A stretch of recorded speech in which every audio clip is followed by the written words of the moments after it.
Bonjour à tous, je me trouve dans l'atelier de Joël Froment à Paris, à une époque coronavirus, bien équipé avec mon masque. Et alors, panoramique de l'atelier.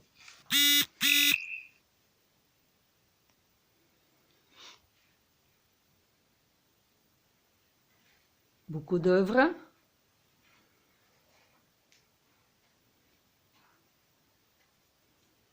Beaucoup de lumière.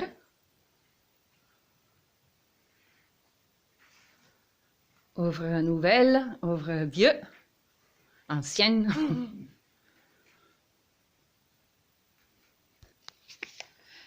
Joël, pour quelle raison tu as choisi de t'exprimer par la forme géométrique? Voilà, c'est une grande aventure. Après être passé par différentes périodes d'écriture, de gestuelle, etc., j'ai eu envie de trouver une synthèse de tout ça. Et la synthèse m'est apparue en faisant apparaître des signes géométriques qui étaient un peu comme l'écriture précédente, mais une écriture plus maîtrisée, parce que c'était des signes géométriques.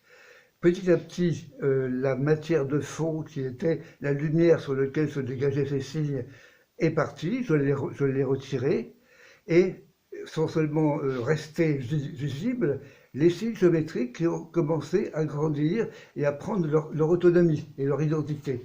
Et voilà, c'est tout le parcours, tu vois, qui m'a amené à ça. Et j'ai pensé que, après, ça a été une longue histoire, tu sais,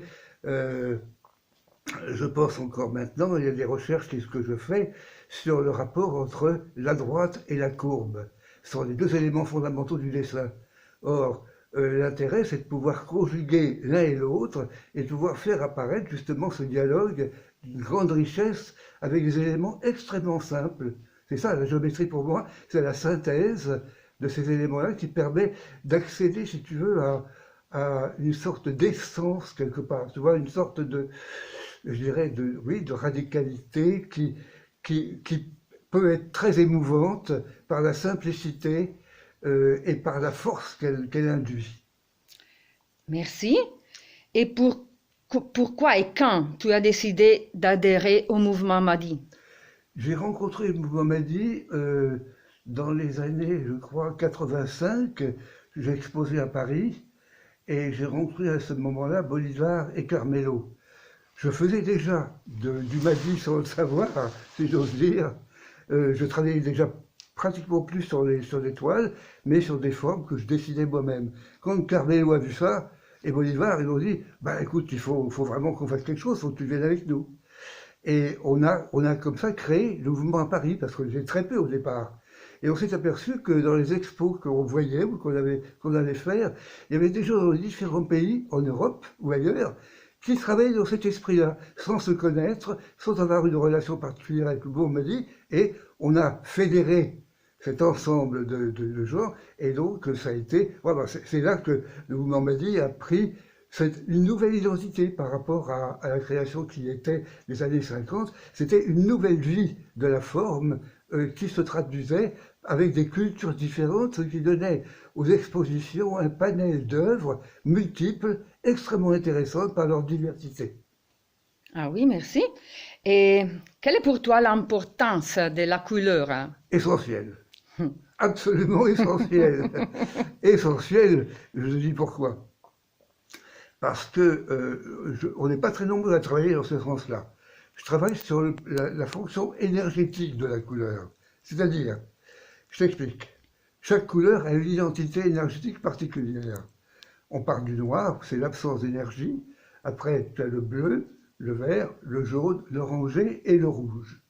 Chaque couleur émet une série de vibrations particulières qui lui est propre. Alors, il y a des couleurs qui vibrent lentement, le vert, le bleu, très lentement, et d'autres couleurs qui vibrent extrêmement rapidement, le jaune et le rouge, par exemple. Alors, c'est très intéressant pour un plasticien qui est toujours en rapport avec la musique et la peinture, et la gastronomie, ça se touche, même sous le masque. Quand on peut travailler en gérant un espace, si tu veux, qui soit fait de parties lentes, À un moment, tu vas mettre une partie rapide, comme un zip, comme ça, un coup de trompette, et après, tu vas revenir dans des bruns et des verts, une chose plus calme. Donc tu vas avoir une sorte de développement d'un espace créé par la couleur, et par la vibration de la couleur, par la qualité de la couleur, et par sa proportion. C'est le dialogue entre ces couleurs, par la proportion que tu mets en place, qui va créer justement cette émotion. Il faut le moins possible de couleurs et le plus de tension possible entre ces couleurs, parce qu'une œuvre sans tension, c'est une œuvre qui n'existe pas, mais il faut arriver jusqu'au point où ça ne va pas être la rupture, ça va être la tension maximum, avec des éléments très simples, très très simples. Et là, on parle vraiment de l'énergie qui nous habite, une énergie fondamentale, qui va capter, si tu veux, par la peinture, ce que j'appelle cet instant, un instant particulier, privilégié, qui est comme une chose qui ne peut être atteinte que par ce moyen de la peinture, à ce niveau, je dirais, de radicalité et d'exigence. Tu vois, c'est un instant rare. Voilà, il faut trouver cet instant rare dans la peinture. Voilà. Merci. Et cette sculpture, qu'est-ce que tu me dis de cette sculpture blanche? Cette sculpture blanche est une sculpture qui est vraiment un manifeste, à savoir qu'il met en relation le carré, c'est-à-dire l'orthogonalité maximum, avec la partie circulaire qui est le rond. Le dialogue entre cette courbe et les droites est un dialogue extrêmement riche, d'autant que sur cette partie de la sculpture, la partie est en volume de ce côté-là, ce qui donne une espèce de vibration de la lumière qui va habiter le rapport entre la courbe et la droite.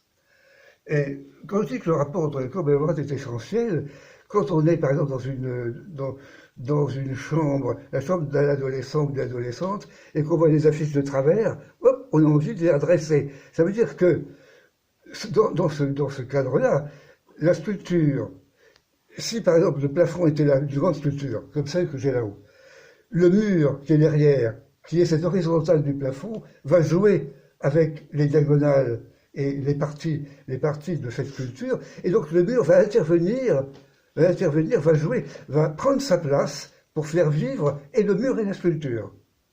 Il y a ça. Et comme les sculptures, c'est un rond de bosse, on va tourner autour pour avoir d'autres paysages de la sculpture. On a donc cette partie qui est habitée par un volume, et l'autre côté qui est graphique, c'est-à-dire qui est plat. C'est-à-dire qu'on tourne autour de la sculpture en ayant deux paysages différents de la même chose. Et là, on est vraiment dans le graphisme où la courbe et les droites, les diagonales sont là. Et il y a aussi du mouvement. Voilà, oui, bien sûr, bien sûr. Et donc voilà comment on peut habiter la forme et la lumière. Là, ça devient en plus presque sensuel, ça. Et pourtant, il y a une radicalité là-dedans, il y a vraiment quelque chose d'essentiel. Et pourtant, c'est complètement investi. Merci Joël. Bonjour a tutti allora e buon Ferragosto a tutti.